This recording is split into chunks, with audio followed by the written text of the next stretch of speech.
Ni hao! Hey guys, nandito nga pala ako ngayon sa Decathlon. Nagtitingin ako ng mga tent at ito'y nakita ko. Ito pala yung loob ng tent, pang 2 tao siya. Kaya pala ako nagtitingin ng tent kasi uuwi ko ng Pinas. Matry din natin mag-camping sa Pinas. Ang ganda kasi ng tent natin. Nakakita nga rin pala ako ng mga upuan. Ayan siya mga iba-ibang klase. Pero mas bet ko pala tong maliit na kulay blue kasi 1299 lang siya. Bali ito pala yung presyo ng tent na nakita ko kanina. 1499 lang siya mukhang maganda na siya at matibay. After ko nga pala magtingin ng tent, dito naman ako sa sapatusan. Bet ko rin pala yung mga running shoes ng Decathlon. Bukod sa matibay na, mura pa. Bali, ang dami nga palang mga gandang design ng mga sapatos dito. Pagkatapos pala namin dito sa Decathlon, lumabas na kami. Nagpunta naman kami sa mga bilihan ng pabango at nag-canvas. Ang babango kasi ng mga pabango dito. Alam nyo ba guys, sa buong buhay ko, never pa akong bumili ng perfume na sobrang mahal. Kasi mostly yung mga ginagamit kong pabango is yung mga cologne, gaya ng Bench, baby cologne, mga ganun ba. Kaya nung naamoy ko yung mga pabango dito,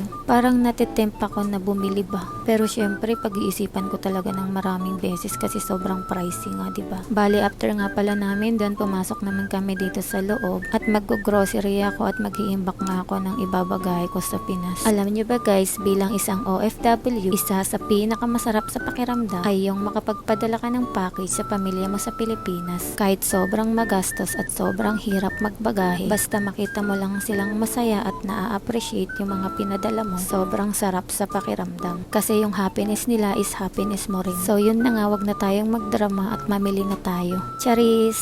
So ito na nga, may nakita nga pala ako ditong sabon at sobrang bango nito. Ang mura lang pala ng sabon na to. Siguro mga nasa 10 pieces ang laman nito. Bali, kumuha rin pala ako ng Ivory at kumuha rin ako ng lotion na Vaseline. So bibili nga rin pala ako ng mga toothpaste. Ang mahal kasi ng mga toothpaste sa Pilipinas. Kasi pag bumili ka nga ng toothpaste dito is sobrang mura niya. Gaya nitong Colgate, 2 na siya. Kaya kumuha na rin ako nito. Kumuha rin pala ako nitong mouthwash kasi naka-sale siya buy one take one. So ito na nga pala yung mga nabili ko. Bali, babalik pa ako dito sa susunod at mag-iimbak ulit at mahirap mamili lalo't marami. So ito, nagbayad na nga ako dito sa counter. Alam niyo ba guys, dito sa Taiwan is walang bagger. Cashier lang ang meron kasi ikaw mismo ang magbabalot ng mga pinamili mo. So ito na nga is magbabayad na ako. Bali, wala nga pala akong binayaran ditong cash kasi ang ginamit ko is yung gift check. Yung gift check nga pala is bigay ng company namin. Yearly basta Chinese New Year. So ayan na nga, binabalot ko na yung mga pinamili ko. Pero syempre, hawak ko pa rin yung cellphone ko dyan. Tingnan nyo naman